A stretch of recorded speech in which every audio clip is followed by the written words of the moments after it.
All right. Hey y'all, how's it going? This is Blair. I'm doing an offering for the Rooted Collective. Again, Tarot by Blair, but also could be Tarot for a World on Fire, which I'm kind of leaning into a little bit. Started some of that work doing tarot and under that kind of moniker in March when the pandemic started, and I might be leaning back into it. But welcome. Thanks so much for being here and taking part. I am usually in my home with the yellow background and all that when I do tarot. I am not home right now. I am actually on just personal reflective retreat near Shenandoah Valley in this beautiful treehousey kind of spot that I'm super into. So you get some trees and stuff like that back there. Yeah, so thanks for being part. It's also a little bit cold, so I'm attempting to do this while still looking cute. Might go on a coat, we'll see, depending on how I feel. So just to kind of get us started, please let me know how the session goes, how previous tarot recordings go. I love to hear folks' thoughts and feedback on how this is going for folks. So please share your honest critique and feedback. Again, my name is Blair, and this is for the Rooted Collective. The Rooted Collective being a space where we intentionally gather LGBTQ folks in liberatory practice for our own healing, recognizing that healing is political resistance. And my name is Blair for the third time, and here to do tarot for folks today. So before we get started, and someone's calling me, so I think I have to decline that. Anyway, so before we get started, I think it's really important to do some reflection actually from the last tarot reading. So the way I started my day today is I woke up, did some journaling, had some coffee, kind of did some reflection. And actually listened to the tarot video that I shared in autumn 3 months ago, and really tried to listen for the lessons that were there for me and for us collectively in our work. And so feeling pretty profoundly, the messages that I got from that were pretty profound, and I think hit me in ways I did not realize, patterns that kind of showed up in the work that I was doing over the autumn. So it's just a really good practice to go back and listen to that previous recording or other tarot sessions or conversations you've had with folks, right? Words are portals, and so really listening for how some of those words resonated with you. Are there things that felt hard? Are there ways you did more deeply integrate lessons that you've learned from that process? And take a moment to do some journaling, reflecting on that previous recording, to be able to take that energy and flow moving forward. So we are now at winter solstice. It is time and season of hibernation, of silence, of introspection, of quiet, of death. It's the season where things die. Things are let go, things are released, and that energy, especially now as we move through the world, again, in pandemic, in thinking about how structural oppression and racism, transphobia, homophobia, sexism, classism, all the things continue to show their ugly heads in the face of a public health emergency at the same time, to be, again, coming back to a season of introspection, because the pandemic really forced us all to do some internal work in March, and we're still here. And as we now are approaching a season where, again, in the Northern Hemisphere, things are shifting, we're getting to cold, we're getting to quiet, it's getting harder to be outside generally, and to be in community with folks safely. again, while outside. It's calling us to keep digging, keep doing that internal well work. We're not done yet. The level of introspection that has to happen, the level of uncovering, unearthing, the level of personal transition and of death and dying that we're all in right now is not yet done. And that's really hard to hear. And that's really intense, but it's also part of our collective journey, right? Is that the work, the internal work is not yet done. And as we move into the season of cold, of quiet, of hibernation, of deep inside work, there are some depths we might hit that we have not seen yet. So lean into that and know what you need to feel safe and comfortable and healthy and whole and thrive, to allow yourself the grace to and permission to be able to do that work healthily and in your highest good. So yeah, winter season, still going internal, still unpacking, going deeper. Also, great conjunction is happening. I do not proclaim to be an astrologer. I am like a fangirl astrologer, so please check out other folks that know this work much better than I to talk about the great conjunction and what that means from the eclipse that we just came from into the solstice that's happening right now as we shift like massively astrologically into Aquarius energy and kind of more airy, vibrant, big, dreamy kind of stuff. So, but yeah, I don't proclaim to know a whole lot about that. Do some research there. All right, so I'm going to do some card polls, and we'll see what comes up. So just to cleanse the cards.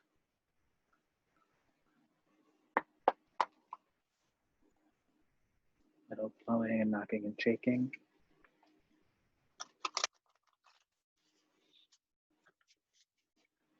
And so the question we're asking ourselves as we do this reading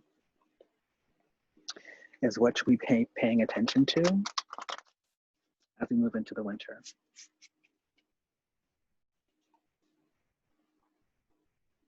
What should we be paying attention to as we move into the winter?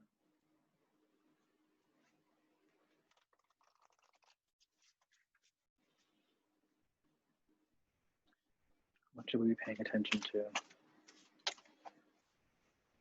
as we move into the winter?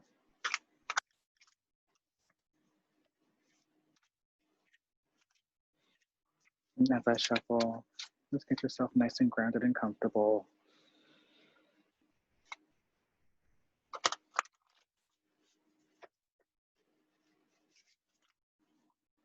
See what needs to happen for you.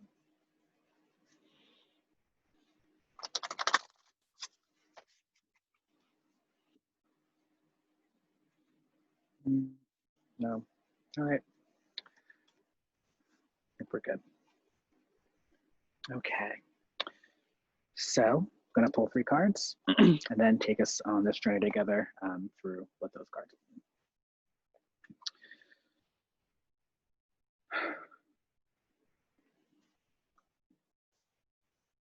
mean. First card is the 9 of Wands.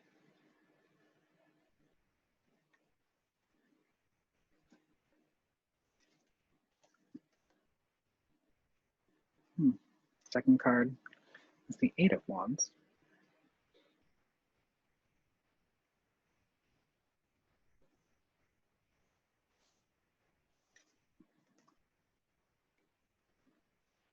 And third card is the Chariot.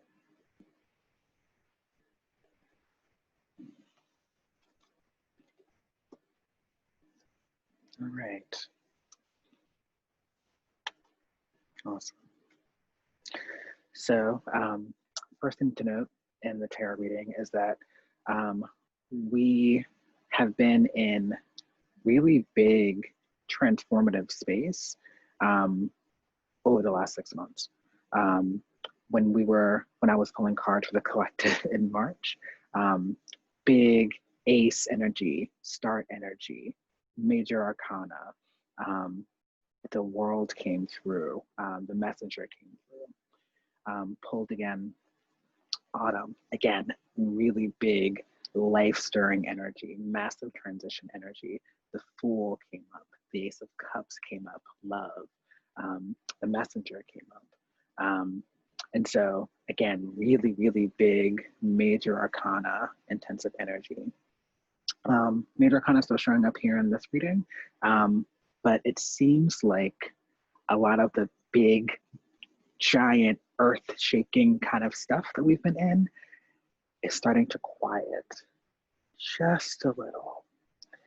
And perhaps that's because we've become more resilient and been able to understand and brave it a little bit more. Perhaps the energy itself all around us is actually quieting a bit and allowing the work not have to be so hard. But that's an invitation to, you've made it. We have made it, right? Still able to be and receive and hold and love and just exist. And so there is a little bit of a celebration that we can have right now in thinking about the major earth-shattering stuff that has been happening in the past 6 months, and how we're moving to a place where maybe the shakes are just the 10 little quivers. They're not as big. So that's just something to hold and to recognize. So the Nine of Wands is the first card that showed up. Nine of Wands. Wands are energy about creativity, about flourishing, about art, about kind of dreams.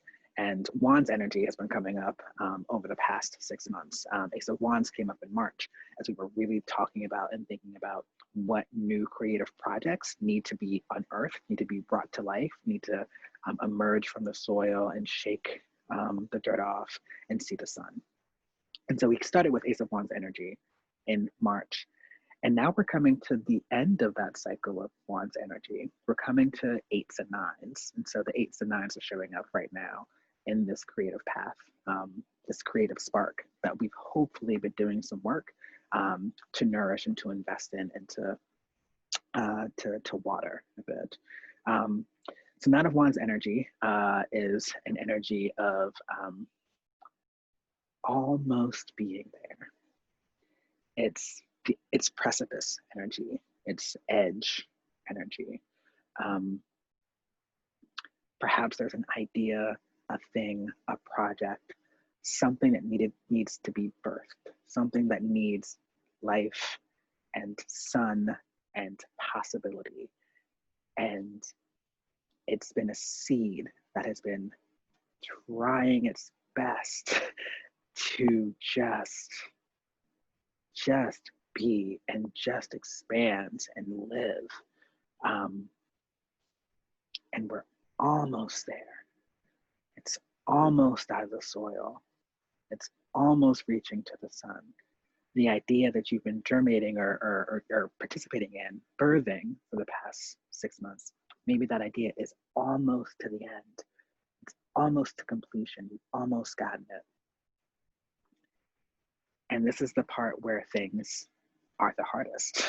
It's the part where the resistance that we put up for ourselves and the walls that we see in front of us are so massive and so big, and we sometimes give up and sometimes are like, I can't birth this thing. I can't be inspired in this way anymore.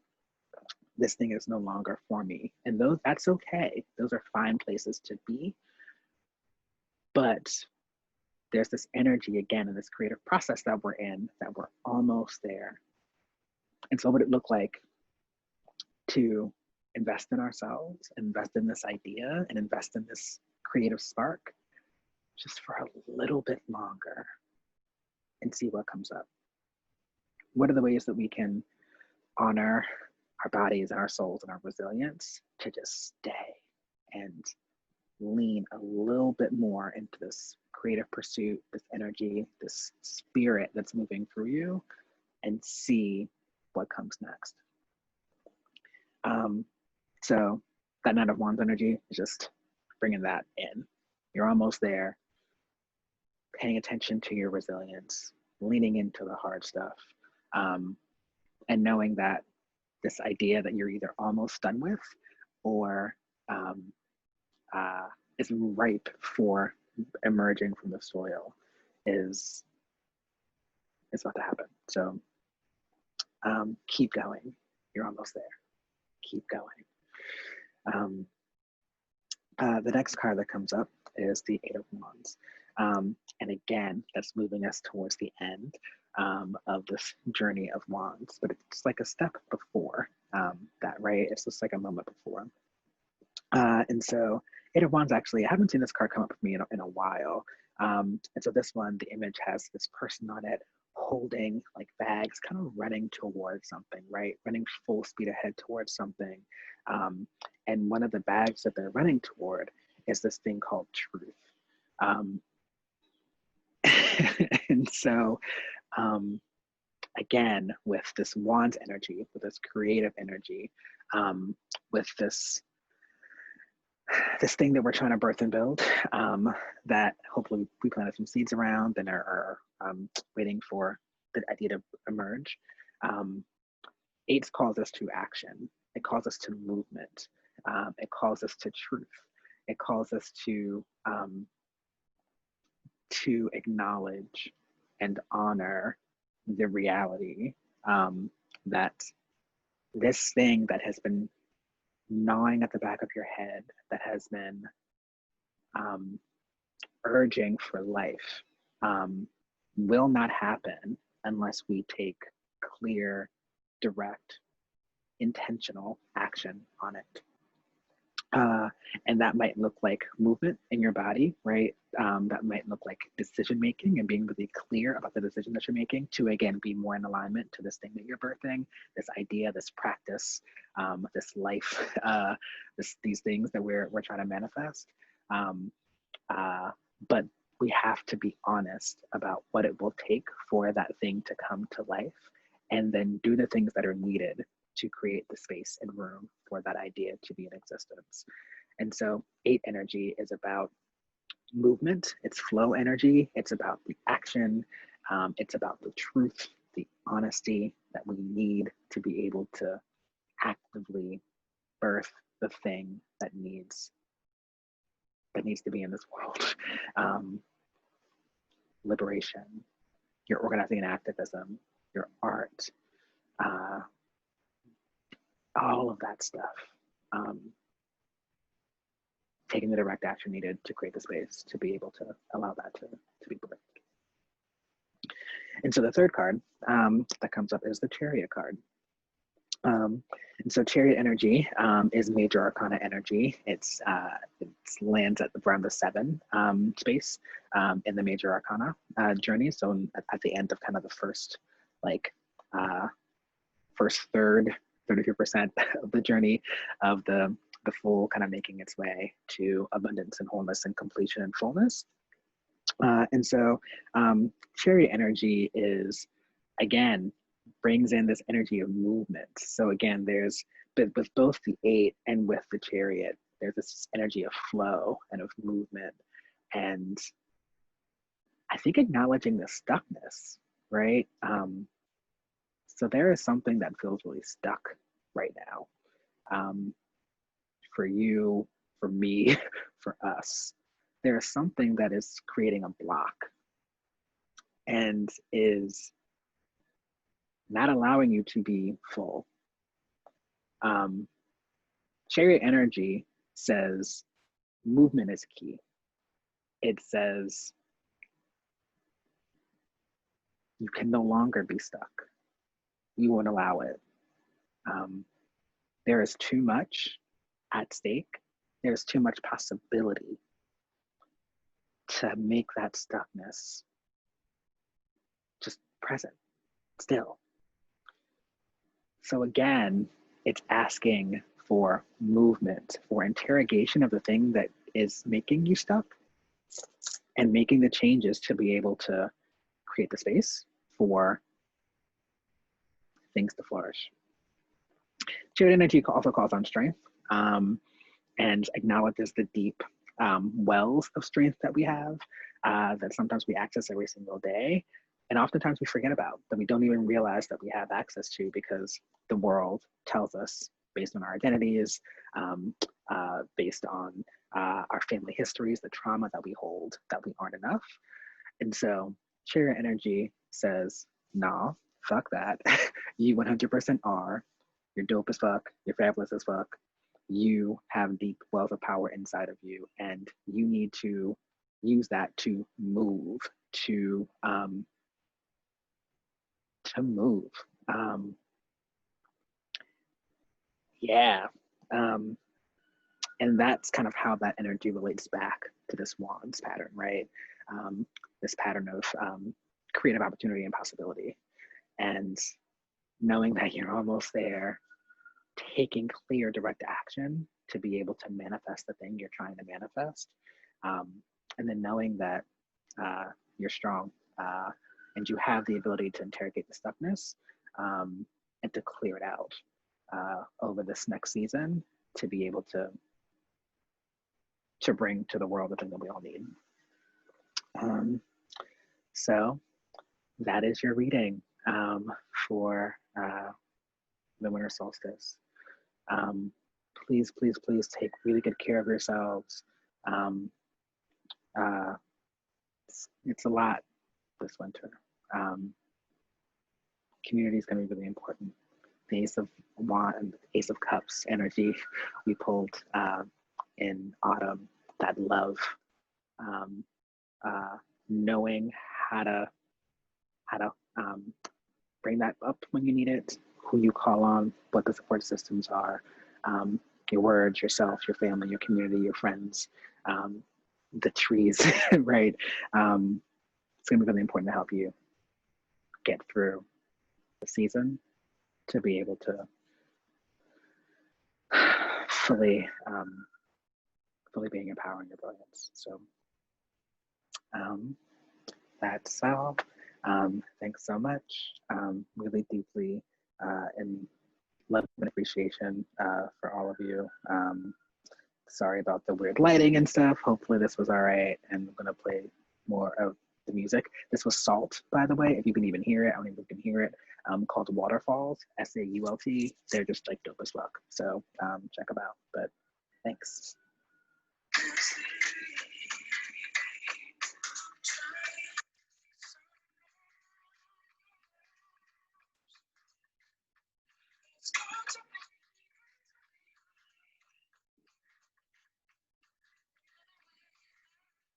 Hey y'all, I'm back.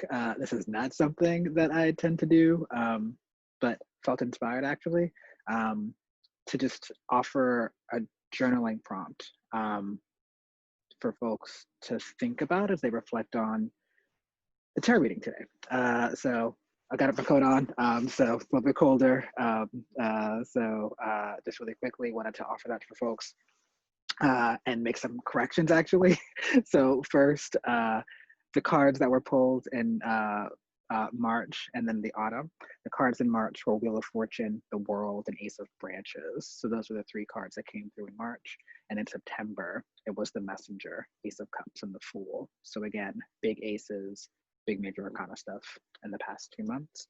I wanted to give folks a second to actually hear the song that I was playing, which is a really good song. So I'm going to play it a little bit closer to the headphones as I close out. So I'll do that toward the end.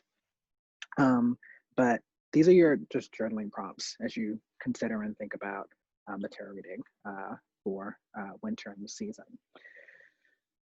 So as we think about death and dying and leaning into this winter energy, the idea of ghosts were coming up.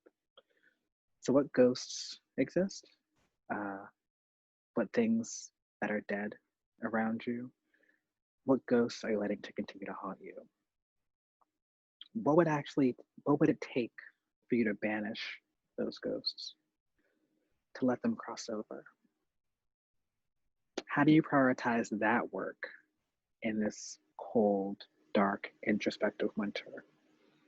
What do you need to be able to do that work of banishing those ghosts, letting those things die and cross over?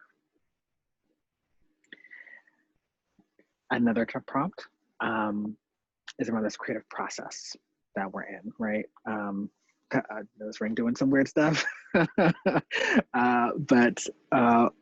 as we think about this creative process I keep naming and keep coming back to in the reading, I want you to both reflect on what that creative process is for you in your life right now. But also, I invite you to take it a step bigger. And so envision that this creative process that we're in is connected to your trauma healing work. And it is the work that will liberate you and liberate us collectively.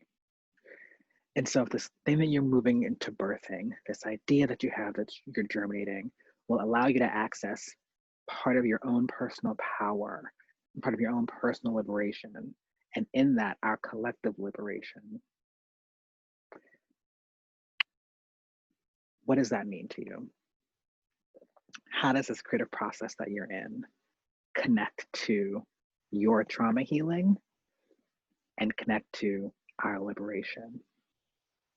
What are those traumas? What are those ghosts? Can you name those? Can you give them physical form? And then can you heal them? This creative process that we're in is literally dreaming and manifesting your liberation. Does that make it more important? Does that center it more clearly? Does that allow you to go deeper? And again, what do you need to do that work? So those were some quick journaling prompts as I was like reflecting on the reading and sitting with what I'm going to be doing after this and what I thought would be helpful for others. And so as we close out, this is this song again, Waterfalls by Salt, and I'm going to play it closer to my headphones. All right, love y'all.